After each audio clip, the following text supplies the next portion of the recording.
नमस्कार दोस्तों, नमः शिवाय। जीवन ज्योति चैनल में आप सभी का हार्दिक स्वागत करती हूँ। दोस्तों, आज की वीडियो में आप सभी लोग जानेंगे दिवाली कब है, दिवाली हमें कब मनानी है, पूजा का शुभ मुहूर्त क्या है, जो कि सबसे ज्यादा महत्वपूर्ण होता है।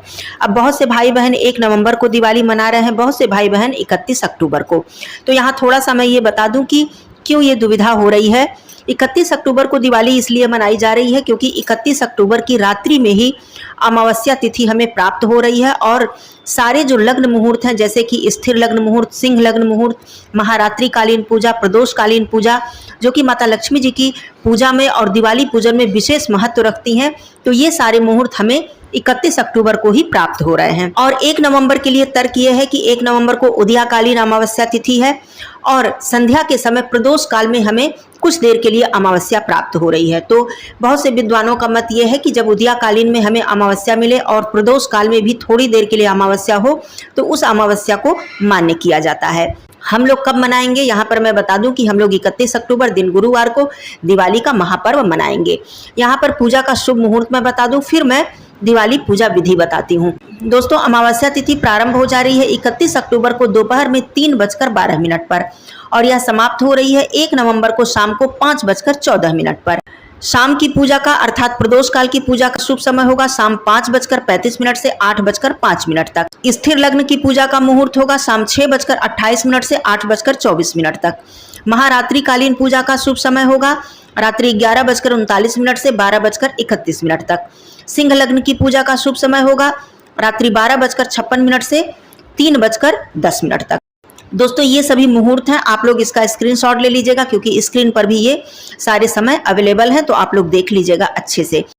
अब चलिए आगे पूजा विधि समझ लेते हैं। तो दोस्तों, माता लक्ष्मी जी, भगवान गणेश जी, माँ सरस्वती जी की पूजा विशेष रूप से हम दिवाली पर करते हैं। मेरे बहुत से भाई बहन दिवाली पर भी मूर्ति खरीदते हैं और बहुत से भाई बहन धनतेरस पर मूर्ति खरीद चुके होंगे, जैसी जिसके यहाँ की परंपरा होती है।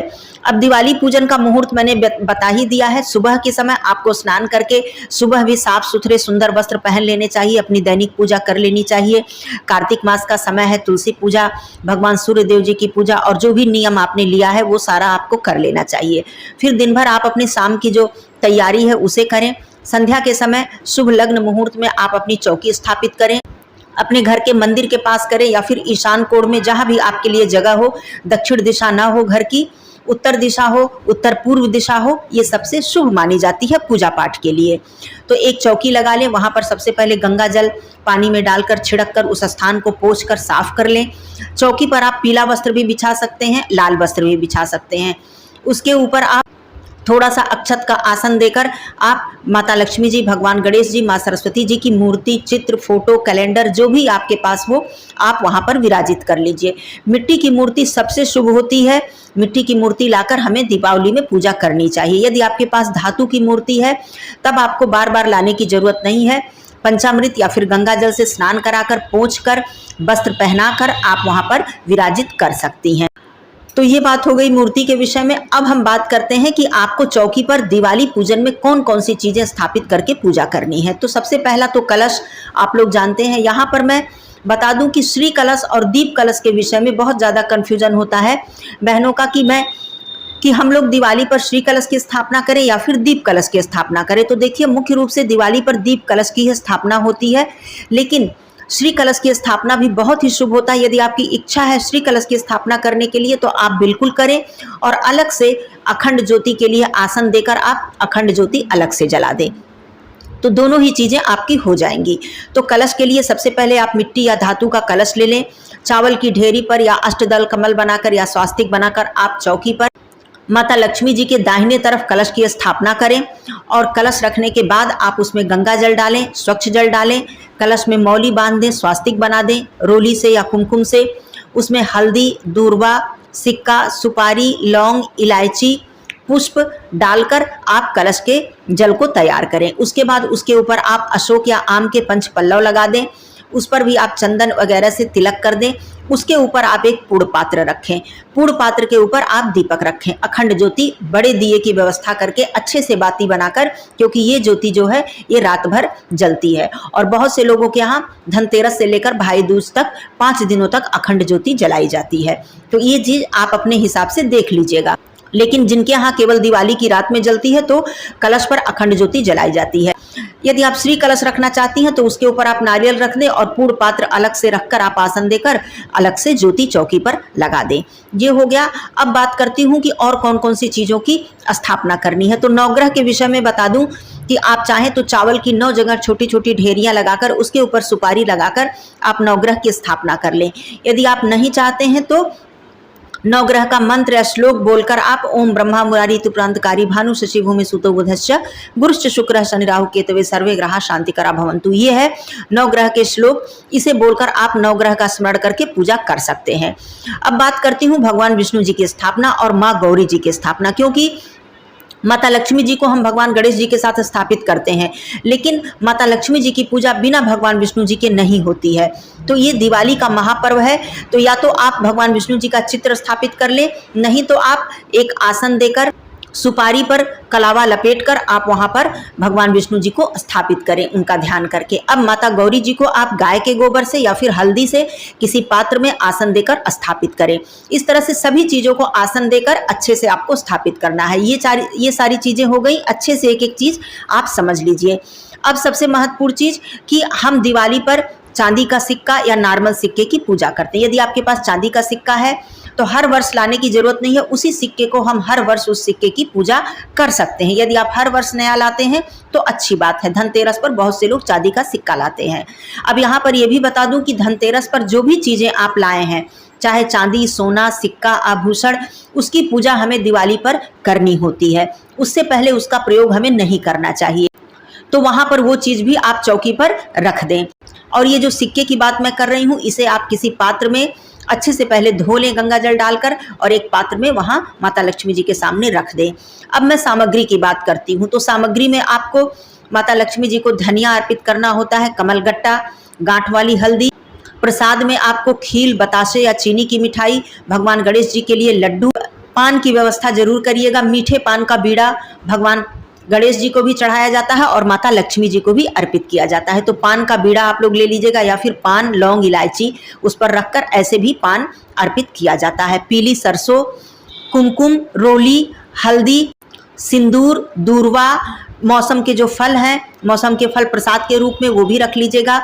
भगवान गणेश जी के लिए जनेऊ और सभी देवी देवता के लिए वस्त्र की व्यवस्था कर लीजिएगा, या फिर आप चाहें तो कलावा को वस्त्र के रूप में प्रयोग कर सकती हैं। ये सारी चीज़ें हो गई। अब यहाँ पर धूप, दीप, कपूर और पंचदीप आपको आरती के लिए, जो कि घी से हमें आरती करनी होती है।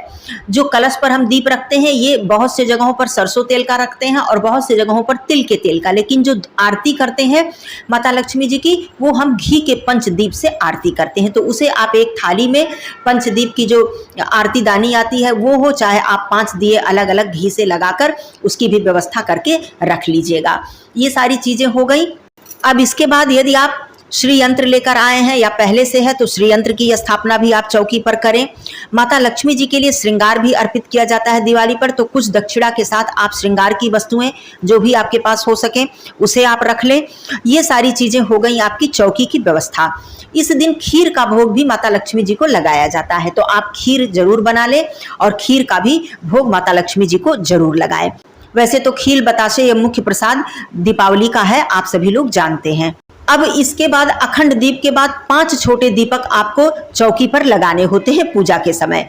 आरती हो गई पंचदीप से, 5 छोटे दिए अलग से और एक अखंड दीप कलश पर।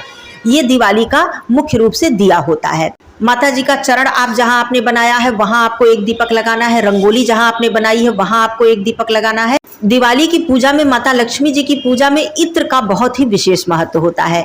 इत्र जो है ये कलश के जल में भी डाला जाता है और इत्र माता लक्ष्मी जी को अर्पित भी किया जाता है। तो इत्र की व्यवस्था भी आप लोग जरूर कर लीजिएगा। यहाँ पर मैं बता दूं, परफ्यूम और इत्र में अंतर होता है।